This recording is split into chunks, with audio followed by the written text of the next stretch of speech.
About a month ago, Warner Brothers released an exclusive sneak peek of the upcoming and highly anticipated Superman movie written and directed by James Gunn. As one could expect, this created a chain reaction of disastrous takes online. One of the big complaints was Crypto jumping on Superman the way he does in that clip.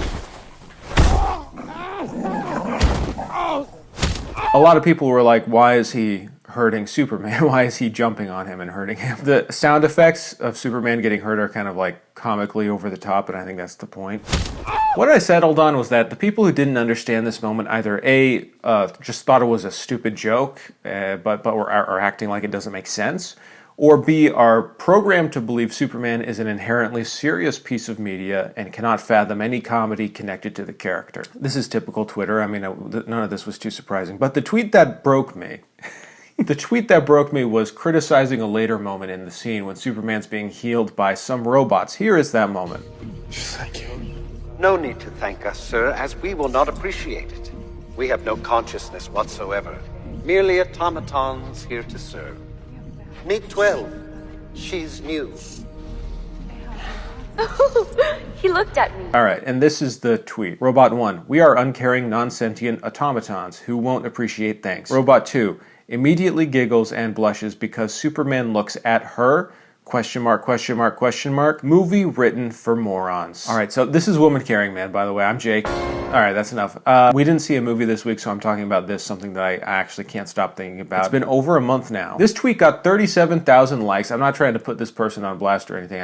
I'm just fascinated by what the tweet says about fandoms and media literacy and God and you. And cinema. And if you think this is a dumb topic, then blame Nadia because she said, go ahead. First off, I don't like the tone of the tweet. I think it'd be better if he said, the people who made this movie are morons, not it's for morons. First, I'm going to explain why I think this is a good joke. The first robot has an overly proper British accent. You don't have to be nice to us. And then he introduces the new robot who blushes and shows emotions. We learn a few things. First, we learn A, the first robot is probably lying. B, the new robot is not fitting into the new role very well. And C, these robots have little social norms and etiquette just like humans do. So they feel compelled to act as if they have no feelings in order to pacify Superman or, whoever is around, I guess. I like this moment because it's short. It requires very little dialogue, and it just provides a little bit of context for the world and for these new characters. And I mean, of course, it'll feel different in the context of the movie, I imagine, but I thought it was just kind of a funny little thing. So I quote tweeted this tweet, and I said, I believe all characters should say exactly what they feel without any subtext at all. I am very smart, which is a snarky thing to say. But, I mean, he said the movie's for morons, and that bugged me. So bear with me, I'm getting to a broader thing here. So the most obvious issue with this person's tweet is what most people immediately pointed out, that they're missing the joke, right? It's just a joke that went over his head. I mean, as someone who makes a lot of jokes that don't land, I'm fascinated in why this joke does or doesn't work for lots of people, because lots of people like this tweet and agree with him. So what's going on here is ironic. One character says something that is immediately contradicted by another. I get there are people who are just not good at reading jokes or anything, but usually if you explain it to them, they'll be like, okay, I see what the point is, right? I understand the intent. But this person and the type of people who are criticizing James Gunn for this moment seem hell-bent on intentionally misreading this. So why are people missing this joke? A lot of the claims from people who agree with this tweet say that it's a logical inconsistency. One robot says they don't have feelings, the other shows feelings immediately after. They're saying it's a logical inconsistency, which is true, I guess, in world, but they're arguing that James Gunn is not aware of the joke he made. That James Gunn just made something logically inconsistent immediately back to back between two characters. And they can't fathom that maybe, possibly, he was trying to make a joke. So are they missing the joke, or are they simply refusing to accept that the joke exists? The joke can't exist because this is a Superman movie. So this must clearly just be a logical inconsistency. Yet, another thing you might notice in this comment section is that when people point out that it's a joke, they'll still complain that it's a logical inconsistency. They aren't saying, yeah, it's a joke, but it's a bad joke, or it's a lame joke, or it's a corny joke, or an overplayed joke. They're saying, no, it's bad because it doesn't make sense.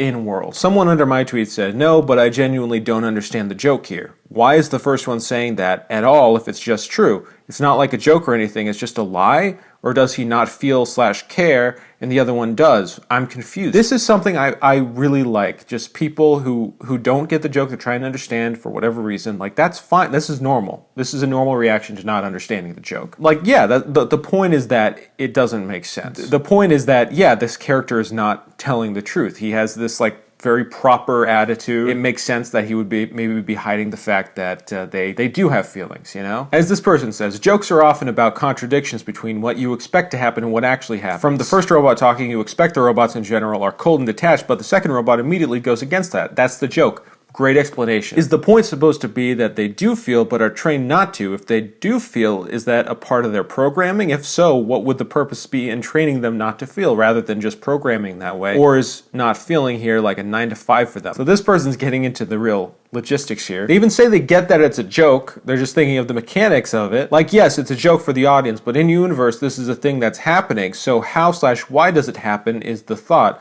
Unless you mean the robots themselves are doing a bit, which would work. I like that people are building their own narrative of how the lore works and how, like, the robots are programmed and stuff into this movie that hasn't been seen by anyone yet. Whereas, like, the simplest answer is just, it's a joke, right? It's like a character joke. If we're treating the robots as, like, more like people, it makes a lot more sense. So the person who made this tweet is a Zack Snyder fan or stan or super fan. I mean, I don't know how you describe him. But someone who's rooting against the new era of DC films and the more upbeat tone, I guess. They're coming from an angle of whatever is presented in this trailer or clip or anything in this movie, it's going to be bad because it stands in opposition to what I want, which is another Zack Snyder movie. And this just got me thinking that bad media literacy is kind of a choice. I mean, a lot of people talk about bad media literacy and, oh, if you are interpreting things this way, then you don't know how to read media, you don't know how to interpret anything. I think this is like the most straightforward example of someone not being able to interpret the tone of this because they don't want to, because they don't want to offer any charitability that maybe the person creating this is doing it on purpose. And I think a lot of this is expectations. Superman for the past while has been a very serious property, IP character, you know. Zack Snyder, whatever you think about his movies, took him in a very Christ-like direction and made the subtext text. I think that this type of reading of things will encourage someone to look at everything literally. But also, at the end of the day, if you don't want to like something, your brain can just make you not understand things. Look, you can take a lot of lessons, I guess, from this exchange. Fandoms are dumb. And this whole thing is just making me dread the release of Superman because, I mean, I'm looking forward to seeing the movie somewhat because I'm just curious. I think that it's kind of interesting and strange that James Gunn picked this as the film to make. I think that James Gunn is earnest, but he also has a lot of that humor and silly humor and stuff. So there's going to be a lot of people wanting to hate this who are just not going to be willing to understand if something is a joke. And that is, yeah, it's bad media literacy, but it's also choosing to have bad media literacy. You know, like, it's okay to say something isn't funny to you, reasonable way to go about it, but for some reason in the way fandoms work and in the way people talk about movies now, it has to be some in-depth, illogical inconsistency. We have to dissect how robots work in this movie that doesn't exist yet, rather than just go, I think that's a dumb joke. Have we learned anything in this interaction? I don't know. I guess shout out to Little Joel, the Little Joel channel, because he's always doing this type of thing, just reading too deeply into tweets. Anyways, I ratioed that guy on Twitter, so I guess I win. At the end of the day, I think a lot of stupidity is a choice. Misunderstandings and anger would be resolved by giving even a shred of charitability or thinking longer than 2 seconds about what the intention of something is. I guess that's it. We will be back next week for movie talks. Let me know what you guys think of Superman. Are you looking forward to it? Have a good day, everyone. Bye-bye.